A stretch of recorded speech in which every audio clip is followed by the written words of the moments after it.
Quando a Pedra Sangrenta da Grécia foi destruída, uma maldição caiu sobre a cidade de Tessalônica.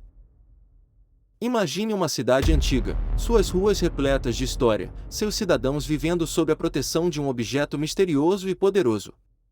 Essa era Tessalônica, um centro cultural e espiritual da Grécia Antiga, lar de inúmeras lendas e segredos escondidos nas sombras de suas muralhas. No coração dessa cidade, existia um artefato conhecido como a Pedra Sangrenta, um objeto que, segundo as antigas escrituras, não foi criado por mãos humanas, mas presenteado incomodamente ou propositalmente pelos próprios deuses. Era um objeto de admiração e temor. Suas aparências nada comuns, como um rubi pulsante e manchado por veias internas de vermelho profundo, pareciam conter um segredo maior, talvez uma força além da compreensão humana. Mas, quando ela foi destruída, desencadeou eventos que empurraram Tessalônica para um abismo de maldição e escuridão. A história que vamos desvendar não é apenas uma crônica do passado, é um aviso, um mergulho em um mistério irresistível que convida aventureiros e curiosos do mundo moderno a descobrir o que realmente aconteceu com a Pedra Sangrenta. Será que o que restou de sua destruição ainda paira sobre Tessalônica? Vamos juntos mergulhar nessa jornada. Dizem que a Pedra Sangrenta não era um artefato ordinário. Segundo os mitos, ela foi dada a Tessalônica por um dos deuses gregos, talvez Hades, o soberano do submundo, ou mesmo Perséfone, a rainha das estações e dos mistérios. Apesar de sua origem exata variar nas lendas, todas concordavam em um único ponto: a pedra detinha um poder inigualável. As escrituras antigas descrevem a pedra como uma fonte de equilíbrio. Tessalônica nunca sofria grandes desastres enquanto aguardava em segurança. Sua simples presença parecia garantir uma paz inquietante, que só foi questionada quando o objeto perdeu essa proteção. Alguns estudiosos da época associavam a Pedra Sangrenta ao próprio controle entre vida e morte, algo tão perigoso quanto sublime. Mas os mais corajosos alertavam: o equilíbrio criado por essa relíquia não era natural. Um preço, diziam eles, viria a ser cobrado. Durante séculos, Tessalônica viveu sua era dourada. A cidade prosperava, tornando-se um próspero entreposto comercial e cultural da Macedônia. O povo acreditava piamente que tudo era obra da Pedra Sangrenta.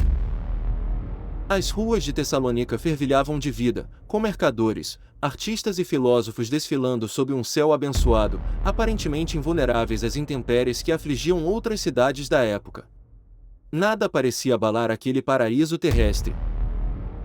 No entanto, à medida que os anos se passavam, surgiam murmúrios nas sombras, murmúrios de inquietação. Se a pedra pode proteger tanto, o que aconteceria se ela fosse destruída? Essa pergunta, feita em vozes sussurradas, começava a corroer a superficial pacificação. Afinal, toda bênção carrega consigo a sombra da maldição. Ninguém sabe dizer ao certo como o pior aconteceu. As narrativas que sobreviveram ao tempo divergem, como se a verdade estivesse intencionalmente escondida. Há quem afirme que a destruição foi acidental, ocasionada talvez por um terremoto ou um manipulador desavisado. Há também as teorias mais fantásticas que citam a intervenção divina. Era tempo de Tessalônica pagar por sua dependência, dizem essas histórias, sugerindo que os deuses, em sua impiedosa balança, silenciaram a proteção da pedra para ensinar uma lição brutal à humanidade. O que se sabe com certeza é que, no momento em que a relíquia foi quebrada, um ciclo de eventos catastróficos começou. A destruição da Pedra Sangrenta foi o estupim para um colapso como nenhum outro. O que veio a seguir parece ter saído de uma terrível história de terror. As fontes históricas narram que, após a destruição da Pedra Sangrenta, Tessalônica foi consumida por uma sucessão de infortúnios inexplicáveis. Primeiro, os campos que ofereciam colheitas abundantes secaram quase da noite para o dia. Choveu cinzas em vez de água, dizem alguns relatos.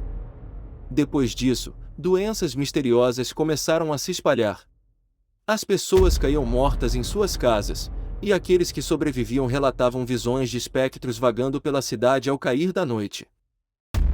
As noites, antes tranquilas, tornaram-se um pesadelo de sombras e sons inexplicáveis.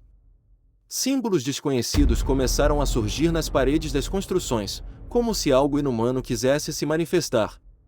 Tessalônica, antes iluminada, foi tomada pela escuridão.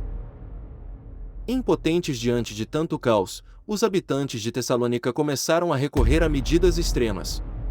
Famílias sacrificaram animais em rituais desesperados. Líderes religiosos clamaram pelo retorno da proteção divina, realizando cerimônias que beiravam o profano, na tentativa de corrigir o erro fatal.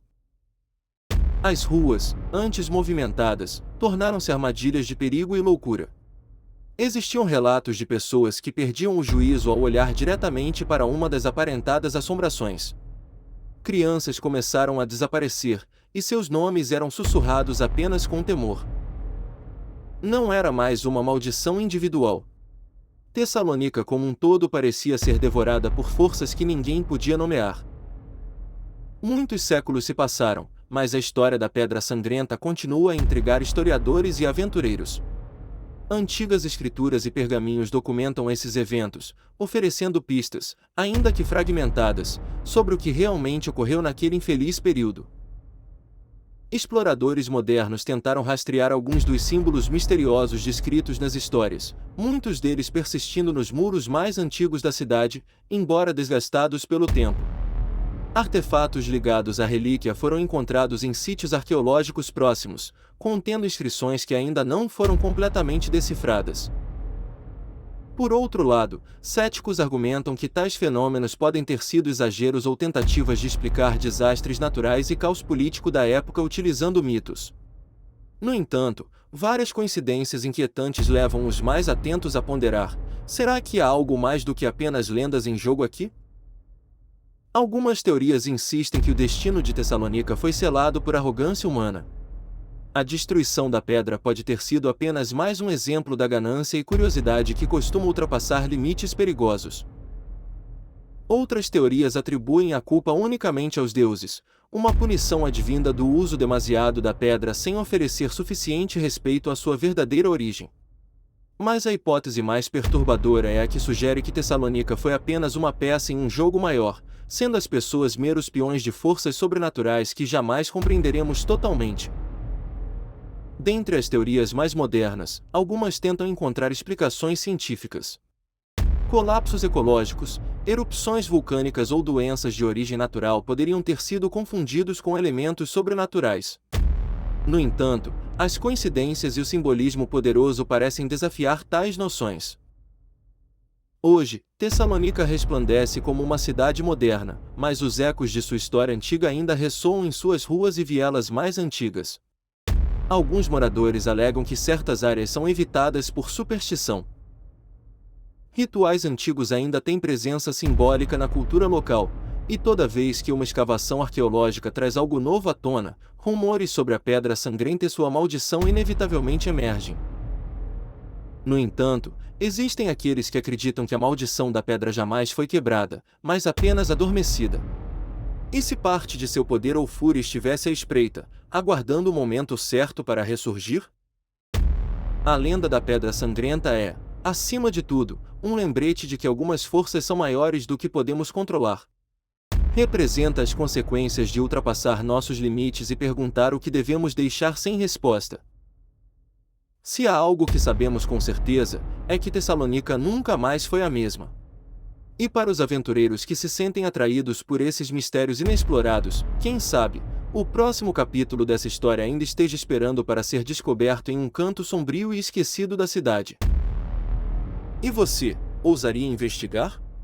Compartilha com os amigos, deixa seu like e se inscreva no canal.